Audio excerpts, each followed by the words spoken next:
Je viens de me réveiller au milieu de la nuit en me souvenant de cette histoire, et j'ai besoin de la raconter. Lorsque j'avais environ 16 ans, mon père, mes frères et moi vivions dans une maison délabrée au milieu de nulle part. Il s'agissait d'une location privative. En fait, mon frère travaillait pour le propriétaire afin de payer notre loyer.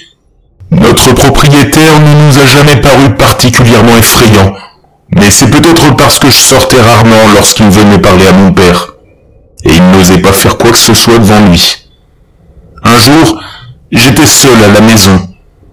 Mon père et mes frères étaient sortis, je ne sais plus où. J'avais mon chien dans une cour clôturée à l'extérieur, mais c'était tout. J'allais dans ma chambre et je jouais sur l'ordinateur, probablement au Sims 2. Nous vivions au milieu de nulle part, et il y avait une longue allée sur laquelle la fenêtre de ma chambre donnait directement.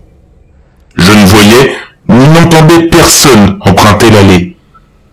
Mais là, j'ai vu une voiture, pas celle de mon père, et j'ai immédiatement paniqué.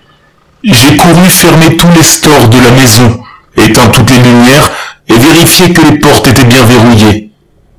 C'était notre propriétaire. Il vivait à côté, à environ 3 kilomètres de notre maison. Et oui, c'était bien la maison la plus proche. Ce n'était pas la première fois qu'il venait ici à l'improviste. Cela s'était déjà produit 2 fois. Et à chaque fois, j'étais seul à la maison. Les 2 premières, il n'était resté que 10 minutes, se promenant à l'extérieur de la maison et repartant rapidement. Mais cette fois-ci, c'était différent. J'ai pris un grand couteau de cuisine et je me suis caché sous la table de celle-ci. Je l'ai entendu se garer à l'extérieur et ouvrir notre porte d'entrée. Mon chien dehors devenait fou et aboyait. Je l'ai entendu crier « Tais-toi, Cabot !» J'ai entendu ses pas s'approcher de la porte. Il a essayé d'ouvrir la porte d'entrée. Je paniquais. À ce moment-là, j'ai envoyé un SMS à mon père. Il rentrait directement à la maison, mais il en avait pour 1 heure. Il a continué à faire le tour de notre maison, en essayant de jeter un coup d'œil à chaque fenêtre. La maison était vieille, et il y avait 3 portes auxquelles on pouvait accéder de l'extérieur. Il a essayé d'ouvrir les 3. Je me suis dit qu'il ne savait peut-être pas que j'étais à la maison. Peut-être que les 2 dernières fois étaient une coïncidence. Mais il a commencé à dire des choses, y compris à m'appeler par mon nom. Il savait que j'étais seul à la maison.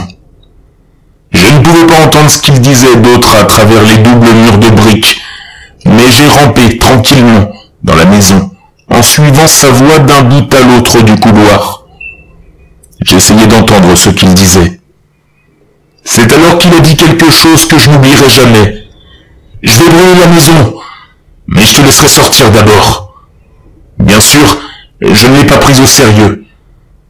Ce qui m'effraie encore plus. Il voulait que je sorte. Il voulait que je prenne sa menace au sérieux. C'est ce qui m'a énervé. Je sais exactement ce qui serait passé si je l'avais cru. Et ma vie aurait été complètement différente. Il est resté au moins 30 minutes, peut-être plus, près d'1 heure. Il a été persistant. Il est parti avant que mon père ne rentre à la maison. Je lui ai tout raconté et nous avons déménagé peu après. Je ne sais toujours pas comment il a su que j'étais seul à la maison. Mon père ne l'a pas croisé sur le chemin du retour. Il savait donc que mon père était parti, parce qu'il n'y avait pas de voiture dans l'allée. Mais comment a-t-il pu savoir que je n'étais pas parti avec lui? C'est pourquoi, connard de propriétaire, j'espère que nous ne nous reverrons jamais.